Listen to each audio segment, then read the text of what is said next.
Hi friends, welcome to our channel. நம்ம சேனலில் இப்போ என்ன பார்க்க போகிறோம்னா, ஃப்ரண்ட் பீஸில் நாம் இப்போ பெல்ட் பீஸ் எப்படி பொட்டிக்கோ ஸ்டைலில் அட்டாச் பண்ணுறாங்களோ தான் பார்க்க போகிறோம்.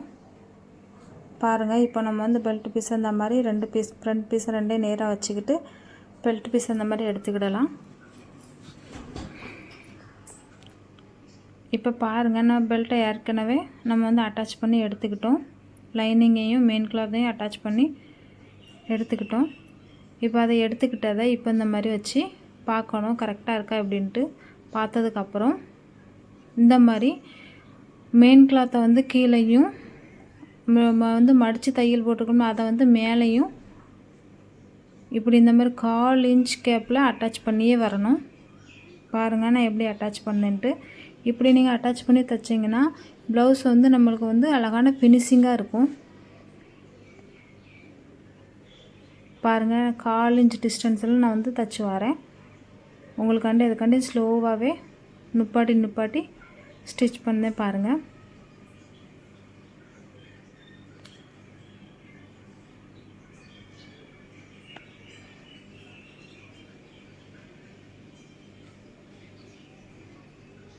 பாருங்கள் இப்படி அழகாக நீட்டாக ஸ்டிச் பண்ணி வரணும். இப்போ பார்த்தீங்கன்னா மெயின் கிளாத்தில் நம்ம ஸ்டிச் பண்ணி முடித்தாச்சு. இப்போ இந்த பாருங்கள் ஸ்டிச் பண்ணி முடித்தாச்சு. இப்போது லைனிங்கை கீழ் பக்கமாக வச்சுக்கிட்டு ஃப்ரண்ட் பீஸை இந்த மாதிரி மடித்து வச்சுக்கலாம். மடிச்சுக்கிட்டு இப்போ லைனிங்கை தூக்கி இப்படி இந்த மாதிரி மெயின் கிளாத்தில் இப்போ நம்ம அட்டாச் பண்ணி ஸ்டிச் பண்ணோம்ல, தையல் போட்ட இடத்துக்கு மேலே இப்படி வச்சு இப்படி இந்த மாதிரி அழகாக நீட்டாக எடுத்து விட்டுக்கிடலாம். ஒன் போல் வர மாதிரி எடுத்து விட்டுக்கிடணும். அப்படி உங்களுக்கு ஒன் போல் வரலை அப்படின்னு சொன்னீங்கன்னாக்கி ஃபஸ்ட்டு நீங்கள் நீட்டாக பின் குத்தி எடுத்துக்காங்க. நீங்கள் பிகினர்ஸாக இருந்தீங்கன்னா அந்த மாதிரி பின் போட்டு எடுத்துக்கிட்டு இப்படி இந்த மாதிரி ரெண்டு பீஸையும் ஒன்றா வச்சு 3 கிளாத் ஒன்றா இருக்கணும். இதில் இப்போ front piece, main cloth, lining cloth எல்லாம் இந்த மாதிரி ஒன்றா வச்சு தையல் போட்டு எடுத்துக்கிடலாம். இப்போ பாருங்கள், நம்ம உள்ளே மடித்து வச்சதை நாம் இந்த மாதிரி வெளியில் எடுத்து விடலாம். மெதுவாக எடுத்து விடுங்க.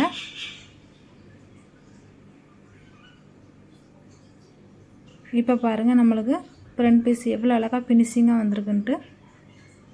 இப்போ உங்களுக்கு தேவைன்னா நீங்கள் வந்து மேல் தையல் கொடுத்துக்கிடலாம், தேவையில்லைன்னா விட்டுடலாம். இப்போ பார்த்திங்கன்னா நம்ம ஐ ஊக்கு பட்டி தான் ஸ்டிச் பண்ண போகிறோம். நான் வந்து இப்போ ஐ தான் ஸ்டிச் பண்ணிக்கிட்டு இருக்கேன். இல்லை, இப்போ ஸ்டிச் பண்ணுறது ஊக்கு பட்டி. எனக்கு நாங்கள் மும்பையிலலாம் எப்போதுமே ஊக்கு வந்து ரைட் சைட் பக்கம்தான் வைப்பாங்க. நம்ம தமிழ்நாடு சைடில் வந்து லெஃப்ட் சைட் பக்கம் ஊக்கு இருக்கும். பாருங்கள், இப்போ உள் பக்கமாக ஒரு ஸ்டிச்சு போட்டு எடுத்தாச்சு. அதுக்கப்புறம் வெளி பக்கமாக ஒரு ஸ்டிச் போட்டு எடுத்துக்கிடலாம். இப்படி நவத்துட்டு லைட்டாக ப்ரெஷ் பண்ணி விட்டுக்காங்க. இப்படி ஓர தையல் போட்டு எடுத்துக்காங்க. நல்லா இந்த மாதிரி ஒரு அழகாக தையல் கொடுத்துக்கோங்க.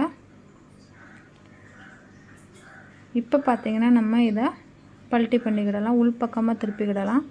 இப்போ இதில் பார்த்திங்கன்னா துணி எனக்கு எக்ஸ்ட்ராவாக இருக்குது, இதை நான் கட் பண்ணி எடுத்துக்கிடுதேன். இப்போ பார்த்திங்கன்னா நம்ம இதை வந்து லைட்டாக ஒன் போல் லெவலாக வர மாதிரி மடித்து விட்டுக்கிடணும். மடித்து விட்டதுக்கப்புறம் இப்படி இந்த மாதிரி உள் பக்கமாக மடிப்பு கொடுக்கணும்.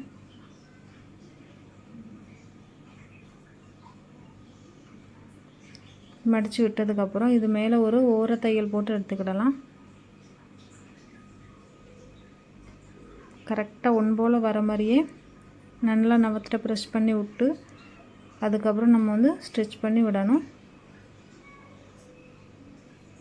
ஒன் போல் வருதான்னு சொல்லி பார்க்கேன்.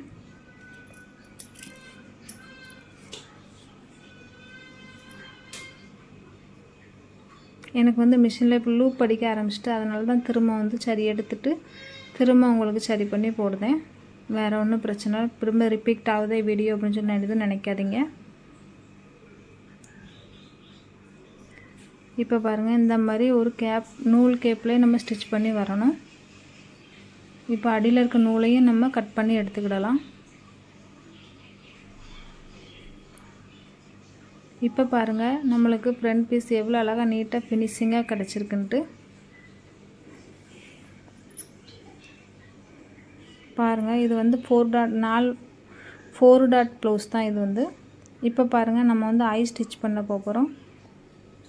அதுக்கு பார்த்திங்கன்னா ஃபஸ்ட்டு ஊக்குக்கு வந்து நம்ம 2.5 இன்ச் பீஸ் எடுத்துக்கிறோம். 2.5 இன்ச்சில் ஊக்கு பீஸ் எடுத்துக்கணும். ஐக்கு பார்த்திங்கன்னா 4.5 இன்ச்சில் எடுத்துருக்கணும். பாருங்கள் இந்த மாதிரி ரெண்டாக துணியை மடிச்சுக்கிட்டு இந்த மாதிரி ஓரமாக ஸ்டிச் பண்ணி எடுத்துக்கிடலாம்.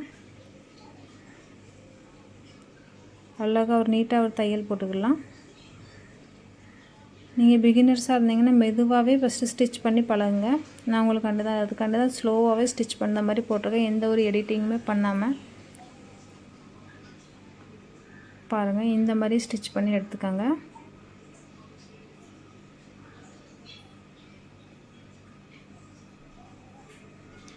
இப்படி மேலே மாதிரி ஸ்டிச் பண்ணி வாங்க.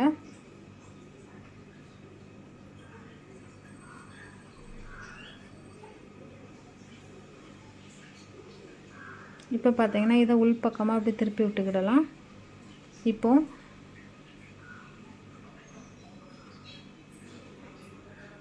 வந்து டாப் ஸ்டிச் போட்டு எடுத்துக்கலாம். நம்ம வந்து நவத்துட்டு இந்த மாதிரி ப்ரெஸ் பண்ணி விட்டு மேல் தையல் போட்டு எடுத்துக்கிடலாம்.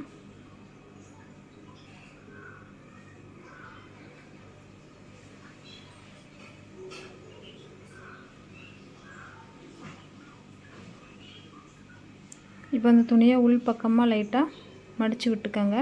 எக்ஸ்ட்ராவாக துணி இருந்ததுன்னா அந்த மாதிரி கட் பண்ணி எடுத்துக்கோங்க. இப்படி இந்த மாதிரி உள் பக்கமாக மடித்து விட்டதுக்கப்புறமா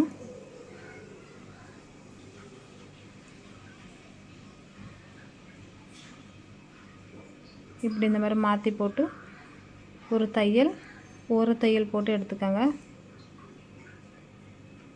இது வந்து நான் வந்து ஐ பார்த்திங்கன்னா பார் தான் கட்டுவேன். நம்ம நூலை வச்சு கட்டுவாங்களா அந்த மாதிரி தான் கட்டுவேன் எப்போதுமே. இங்கே வந்து பெரும்பாலும் அந்த மாதிரி நம்ம சைடில் இருக்க மாதிரி துணியிலே இதுக்கு ஐ கட்டுவாங்களா அந்த மாதிரி கட்ட மாட்டாங்க. அங்கே பெரும்பாலுமே இப்படி தான் இருக்கும். ஐ வந்துங்க பார் தான் கட்டுவாங்க அங்கே எப்போதுமே.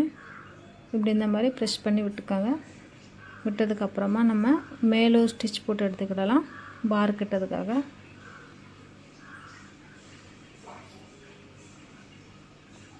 இப்போ நம்ம வந்து முடிஞ்சிட்டு பார்த்திங்களா ஃப்ரண்ட் பீஸ் நமக்கு எங்கெல்லாம் நூல் தெரியுதோ அதெல்லாம் சிசர் கட் போட்டு எடுத்துக்காங்க. இப்போ நம்ம இதை வந்து லெவலாக கட் பண்ணி எடுத்துக்கிடலாம். இப்போ பாருங்கள் நமக்கு ஃப்ரண்ட் பீஸ் எவ்வளோ கரெக்டாக வந்திருக்குன்ட்டு ஒன்று போல் பாருங்கள்.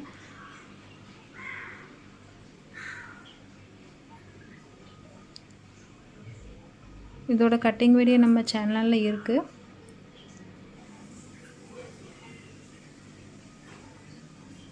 இப்போ பார்த்திங்கன்னா ஃப்ரண்ட் பீஸ் நமக்கு முடிஞ்சிட்டு இப்போ வந்து பார்த்திங்கன்னா நம்ம கை பீஸை நம்ம எப்படி லைனிங் கிளாத்தில் அட்டாச் பண்ணுறோங்கிறத பார்க்க போகிறோம். இது பார்த்திங்கன்னா ஃப்ரண்ட் சைடு.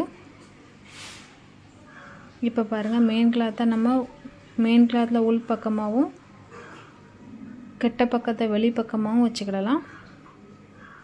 லைனிங் கிளாத்தில் இப்போ ஃப்ரெண்டை நம்ம இந்த பக்கம் வச்சு தைச்சோம்னாக்கி அடுத்த ஸ்லீவ் அட்டாச் பண்ணும்போது ஃப்ரெண்டு வந்து நமக்கு அந்த பக்கம் போகணும். அப்போ தான் நமக்கு வந்து ஸ்லீவ் கரெக்டாக வரும். நம்ம 2 பீஸையுமே ஒன்றா வச்சு என்றைக்குமே ஸ்லீவை அட்டாச் பண்ணிடக்கூடாது. அட்டாச் பண்ணிட்டோம் அப்படின்னு சொன்னாக்கி நமக்கு வந்து ஸ்லீவ் வந்து மாறி போயிடும். அதனால் நீங்கள் எப்போதுமே ஸ்லீவ் வெட்டிட்டீங்க அப்படின்னு சொன்னீங்கன்னாக்கி ஃப்ரெண்டு இந்த பக்கம் வர மாதிரி ஒரு பீஸ்லையும் இன்னொரு ஸ்லீவில் ஃப்ரண்ட் அந்த பக்கம் போகிற மாதிரியும் வச்சு நீங்கள் எப்போதுமே அட்டாச் பண்ணி ஸ்டிச் பண்ணுங்கள். அப்போ உங்களுக்கு வந்து கரெக்டாக ஒன் போல் வந்துருக்கும். இப்போ பாருங்கள் நம்ம லைனிங் கிளாத்து மெயின் கிளாத்து எப்படி அட்டாச் பண்ணுறோன்ட்டு.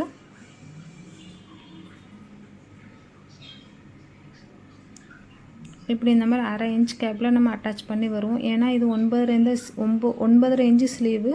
நம்ம அதுக்கு வந்து 10.5 இன்ச்சுக்கு எக்ஸ்ட்ராவாக கொடுத்துருந்தோம். 1 இன்ச்சு எக்ஸ்ட்ரா தான் கொடுத்துருந்தோம். 1 இன்ச்சு எக்ஸ்ட்ராங்கும்போது லைனிங் கிளாத்தும் மெயின் கிளாத்தும் அட்டாச் பண்ணுறதுக்காக 1/2 இன்ச்சும் ஒரு ஸ்லீவ் இணைக்கிறதுக்கு 1/2 இன்ச்சும் வரும். இப்போ பாருங்கள் இந்த மாதிரி நம்ம டாப் ஸ்டிச் கொடுத்து எடுத்துக்கிடலாம். இந்த மாதிரி மெயின் கிளாத் வந்து அந்த உள் பக்கமாக மெயின் கிளாத்தை பார்த்து போகிற மாதிரியும் லைனிங் கிளாத் அந்த சைடில் இருக்கிற மாதிரியும் நம்ம டாப் ஸ்டிச் போட்டு எடுத்துக்கிடணும். இப்படி நம்ம ஸ்டாப் ஸ்டிச் போட்டு எடுத்துக்கிட்டோம்னாக்கி நமக்கு வந்து லைனிங் கிளாத் ஆட்டோமேட்டிக்காக திரும்பி கொடுக்கும்.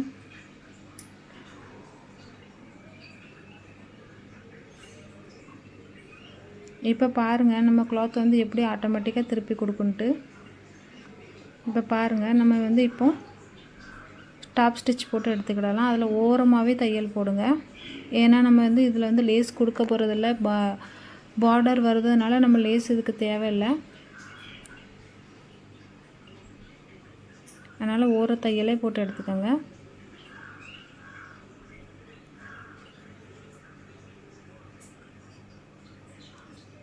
நம்ம ஸ்லீவு பெல்ட்டு இதெல்லாம் அட்டாச் பண்ணும்போது எப்போவுமே நமக்கு மைண்டில் இருக்கணும், ஒரு பக்கம் ஃப்ரெண்டு இந்த பக்கம் இருந்துச்சு அப்படின்னு சொன்னீங்கன்னாக்கி இன்னொரு பக்கம் ஃப்ரெண்டு அந்த பக்கத்தில் அந்த சைடில் இருக்கணும். அது மட்டும் என்றைக்குமே மைண்டில் வச்சுக்கணும். அதுமாதிரி பெல்ட்டு பீஸும் அதே மாதிரி தான். பெல்ட்டு பீஸில் ஃப்ரெண்டை வச்சு எப்போதுமே செக் பண்ணி பார்த்து தான் நம்ம வந்து என்றைக்குமே அட்டாச் பண்ணணும். இந்த ரெண்டை மட்டும் மைண்டில் வச்சுக்கிட்டீங்க அப்படின்னு சொன்னாக்கி உங்களுக்கு ஆட்டோமேட்டிக்காக ஸ்லீவும் சரி பெல்ட்டு பீஸும் சரி ஆட்டோமேட்டிக்காக உட்காந்துரும்.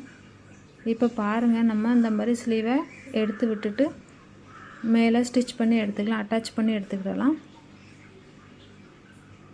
இப்போ பாருங்கள் லைட்டாக தூக்கி விட்டு இந்த மாதிரி ரவுண்ட் ஸ்டிச் போட்டு எடுத்துக்கோங்க. லைட்டாக ப்ரெஷ் பண்ணி விடணும், இழுத்து தைக்காதீங்க. இந்த மாதிரி இழுத்து தைச்சிங்கன்னா உங்களுக்கு வந்து துணி வந்து இழுத்து கொடுத்துரும். அப்புறம் உங்களுக்கு வந்து ஸ்லீவுக்கும் லைனிங் கிளாத்துக்கும் சுருக்கம் அந்த மாதிரி இருக்கும். அதனால் இழுத்து என்றைக்குமே தைக்கக்கூடாது.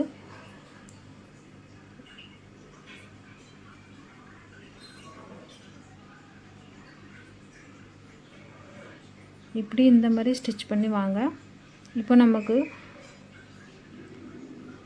முடிஞ்சிடுச்சு பார்த்தீங்களா ஸ்லீவ்.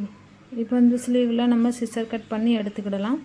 எடுத்ததுக்கப்புறமா நமக்கு அந்த ஆம்கோல் ஸ்லீவ்லேயும் அந்த ஆம்கோல் பக்கமும் இந்த ஆம்கோல் பக்கமும் கொஞ்சம் எக்ஸ்ட்ராவாக துணி கொஞ்சோண்டு குறையுது, அதை மட்டும் நம்ம ஒட்டு கொடுத்துக்கிடலாம்.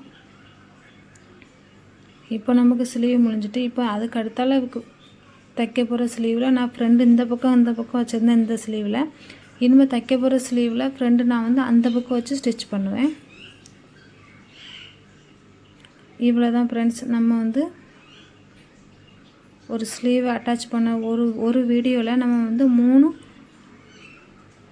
ஸ்டிச்சிங் பார்த்துருக்கோம். அதாவது ஃப்ரண்ட் பீஸில் பெல்ட் எப்படி அட்டாச் பண்ணுறலாங்கிறதும், ஊக்கை பட்டி எப்படி ஸ்டிச் பண்ணலாங்கிறதும், இப்போ ஸ்லீவில் மெயின் கிளாத் எப்படி அட்டாச் பண்ணுறதாங்களும் பார்த்துருக்கோம் ஃப்ரெண்ட்ஸ்.